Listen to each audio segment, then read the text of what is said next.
Ang kwentong ito ay karanasan namin ng mga kasamaan ko noong taong 2005 sa Masbate. Ako si Toto at ang trabaho ko noon ay isang minero. Bali may kumpanya talaga na humahawak sa amin. Saktuhan lang ang sinasahod namin. Pero kahit papano ay nakakaraos naman.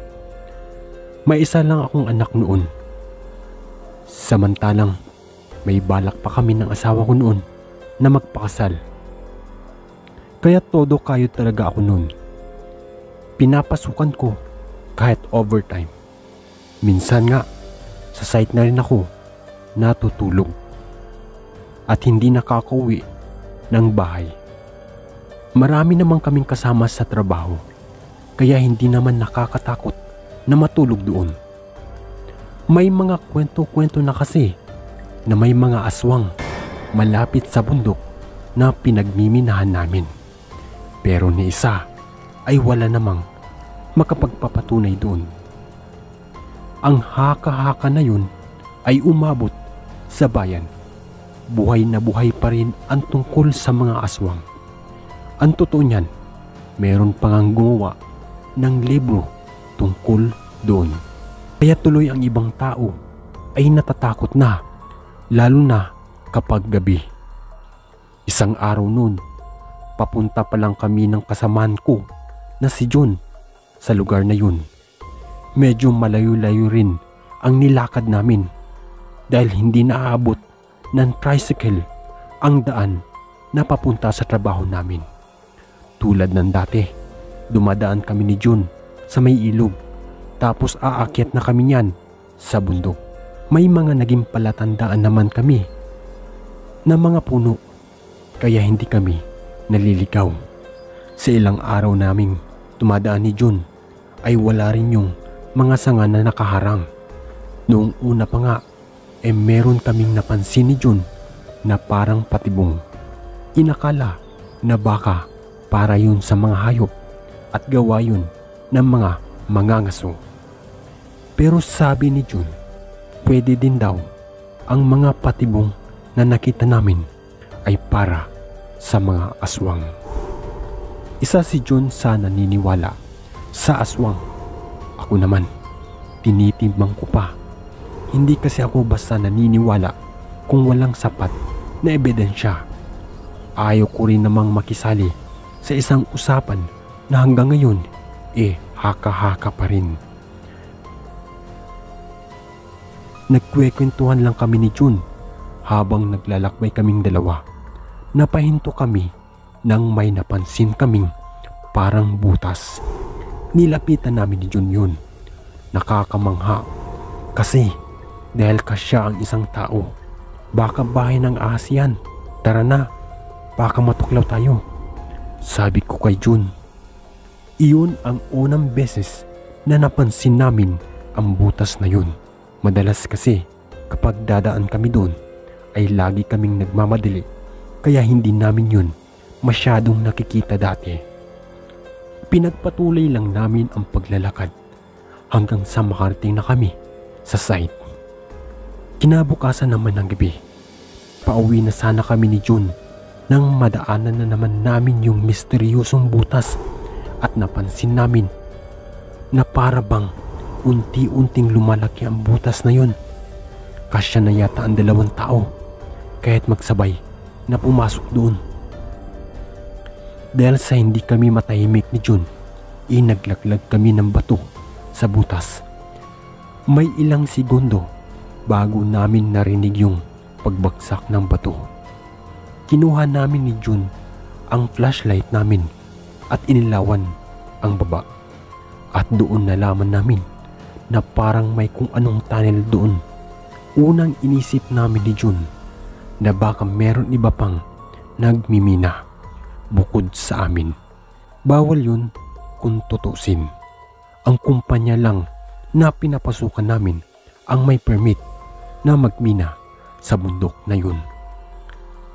Kaya para malaman kung may iba nga bang nagmimina bukod sa amin, ay unang bumaba si Jun sa butas. Maayos naman ang pagbagsak niya, kaya sumunod na rin ako. At tama nga ang hinala namin. Isa yung tunnel. Palatandaan lang na may tao roon dahil sa mga ilaw na nakadikit sa dingding na lupa. Pero ang hindi lang talaga namin gusto ni June ay ang mabahong amoy na nagmumula sa hindi namin alam kung saan. Kaya nagtakip kami ni June ng panyo sa ilong. Sinimulan naming baybayin ang tunnel. Hindi namin alam kung saan kami makakarating, pero gusto talaga naming malaman kung totoong isa nga rin yung minahan at kung sino ang may pasimuno para maisumbong namin kay boss. Sa paglalakad namin sa ilalim ng butas ay may mga nadadaanan kaming mga bagay. Merong mga damit na nakatambak sa gilid, mga bag at iba't ibang mga gamit ng isang tao. At hindi lang namin maiintindihan sa dami ng nakita naming gamit, wala naman kaming nakitang kahit na anong gamit pang mina. Pero nagpatuloy pa rin kami ni June hanggang sa may marating kaming 3 lusutan. Medyo madilim na sa parting ito dahil patay ang ibang ilaw. Flashlight lang namin ang nakakatulong para mas makita namin ang daan. Sandali kami nag-isip ni June kung alin sa mga lusutan na yun ang dadaanan namin.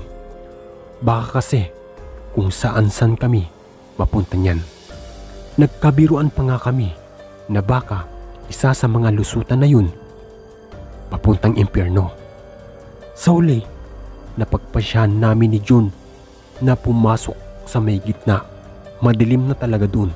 Buti na lang malakas pa ang flashlight namin. Habang naglalakad kami ay may narinig kaming parang may kumakaluskos. Agad naming sinuyod ng ilaw ang paligid sa harap at sa likuran. Pero wala namang tao. Baka mga dagalan yun na naligaw. Sa daang tinahak namin, di nagtagal, may liwanag kaming natatanaw. Mabilis kaming naglakad para magpunta roon at di kalaunan, bumungad sa amin ang isang kwarto.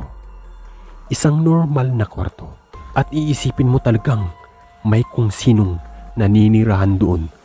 May kama, may upuan at lamesa. May mga larawang nakadikit sa pader. Meron pa ngang maliit na CR. Habang namamangha kami ni June sa nalaman namin, may narinig na naman kaming mga yabag ng paa. Dali-dali kaming nagtago sa ilalim ng kama sa pag-aakalang may taong paparating. At hindi nga kami nagkamali. Meron ngang naninirahan dito. Pero ang kinakatakot lang namin ay ang babaeng dala-dala ng lalaki. Umiiyak at nagmamakaawa ang babae. Paulit-ulit na sumisigaw ng tulong.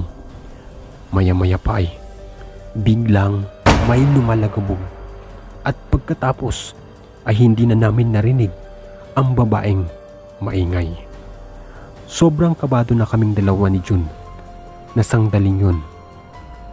Pero pinilit pa rin namin hindi makagawa ng ingay. Pakiramdam namin, serial killer ang lalaki na yun. Ilang minuto lang umalis ang lalaki. Nakiramdam muna kami bago kami umalis sa ilalim ng kama. Nagulat na lang kami dalawa ni June na halos matumba pa kami nang bumulaga sa amin ang wala ng buhay, hubad na katawan ng babae. Wakwak ang tiyan nito. Marami ring kalmot sa iba't ibang parte ng katawan ng babae. Masuka-suka kaming dalawa ni June at hindi malaman ang gagawin. Kitang-kita namin ang tiyan ng babae na parang sinumot yung laman loob. Dahil doon ay naghanap kami na pwedeng malabasan ni June. Hindi na kami bumalik sa dinaanan namin dahil baka makasalubong namin ang nilalang na pumatay sa babae. Sa pagsusuri namin sa kwarto ay may mga nakita po kaming maliliit na pinto Pumasok kami ni June doon. Madilim naman. Pero tinahak pa rin namin yung pagiging desperado na makatakas. Noong oras na yun, ang gusto lang namin ay makalayo at ma-report ang nalaman namin. Pero sa dulo ng pintong pinasukan namin ay lumabas kami sa bagong kwarto. Pagkakataong iyon ay may mga nakita naman kaming mga malalaking garapon at may kung ano-ano pang nakalagay na laman loob doon. Mabaho at masangsang ang amoy. Nang maramdaman namin na meron namang paparting, nagtago na naman kami sa may sulok sa gilid ng lumang lababo.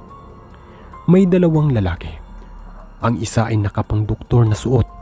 Ang isa naman ay nakapantalon lang at simpleng damit. Narinig namin ang usapan nila. "Kamusta na ba ang alaga nating aswang dyan?" Tanong ng lalaki sa doktor. "Ayos naman. Marami pa ring nakakain." Nagkatinginan kami ni June sa aming narinig at dahil dun ay nakagawa kami ng ingay. Agad na napatingin sa direksyon namin yung dalawa. Maya-maya ay nagulat ako nang biglang tumayo si June at pinagbabato niya ng kung ano-ano yung dalawa. Pagkatapos niyaya niya akong tumakbo palayo. Hindi na namin alam kung saan kami pupunta. Basta, pinasukan lang namin lahat ng pintong makita namin. May nakita pa nga kaming parang malaking aquarium. Tapos, may tao sa loob. Nasa palagay namin ni June, aswang yun. Dahil sa itsura nun na nakakatakot.